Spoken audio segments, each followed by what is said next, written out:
Trump کی $1 trillion کی مشرق وسطی حکمت عملی اسرائیل کے بغیر۔ السلام علیکم، میں ہوں نائلہ الطاف اور آپ دیکھ رہے ہیں نیرمس۔ حالیہ دنوں میں امریکی صدر ٹرمپ نے مشرق وسطی کا ایک غیر معمولی دورہ کیا۔ اس دورے کے دوران تقریباً $1 ٹریلین کے معاہدے کیے گئے اور حیرت انگیز طور پر اسرائیل کو مکمل طور پر نظر انداز کیا گیا۔ سعودی عرب، UAE اور قطر کے دورے میں صدر ٹرمپ نے ایک واضح پیغام دیا کہ امریکہ کے خلیجی اتحادی آج بھی امریکہ کے لیے اہم ہیں۔ Generation of leaders is transcending the ancient conflicts of tired divisions of the past, forging a future where the Middle East is defined by commerce, not chaos. کیونکہ اگر امریکہ اپنی توجہ ایشیا پیسیفک کی طرف منتقل کرنا چاہتا ہے تو مشرق وسطی میں استحکام ضروری ہے۔ اس دورے میں امریکہ نے سعودی عرب، UAE اور قطر کے ساتھ $1 ٹریلین سے زائد مالیت کے دفاعی اور ٹیکنالوجی کے معاہدے کیے ہیں۔ ان میں جدید ہتھیاروں، سائبر سیکیورٹی اور جدید ٹیکنالوجیز سے متعلق معاہدے شامل تھے۔ اتنے اہم معاہدے، شام کے صدر کی ٹرمپ سے ملاقات اور یوکرین کی جنگ میں ثالثی کا کردار، یہ سب باتیں یہ ظاہر کرتی ہیں کہ سعودی عرب اب ایک علاقائی طاقت بن چکا ہے اور امریکہ کا قریبی اتحادی ہے۔ جہاں ہم اربوں ڈالر کے معاہدے دیکھ رہے ہیں، وہاں یہ بات بھی غور طلب ہے کہ امریکہ نے سعودی عرب کی 2 بڑی ترجیحات پر مکمل خاموشی اختیار کیے رکھی ہے۔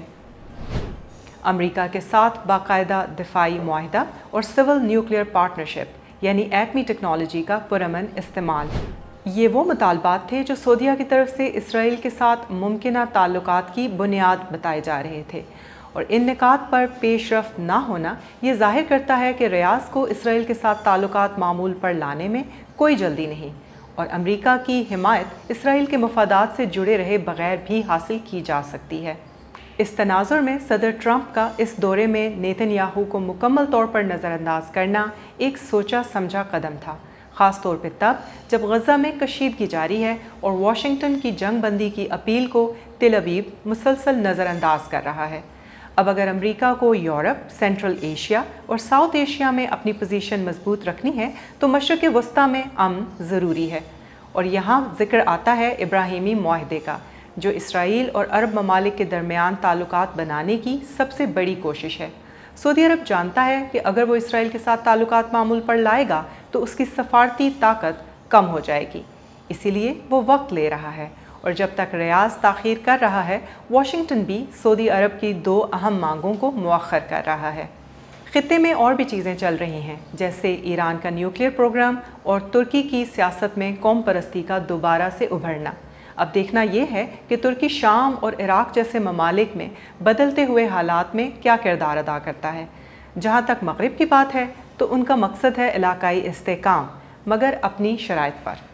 تو اس سب کا مطلب کیا ہوا؟ ٹرمپ کا 2025 کا دورہ صرف اتحاد کا مظاہرہ کرنا نہیں تھا، بلکہ اس نے خاموشی سے خطے کا سفارتی لینڈسکیپ دوبارہ سے ترتیب دے دیا ہے۔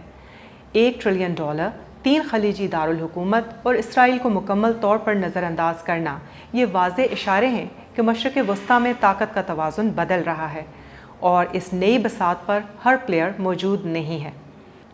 آج کی ویڈیو اور ایسی مزید ویڈیوز کے لیے ہمارے ساتھ جڑے رہیے۔ ہمیں اپنی رائے سے ضرور آگاہ کیجیے اور ہمارے چینل کو لائک اور سبسکرائب بھی ضرور کیجیے۔ اگلی ویڈیو تک اپنا خیال رکھیے گا۔ اللہ حافظ۔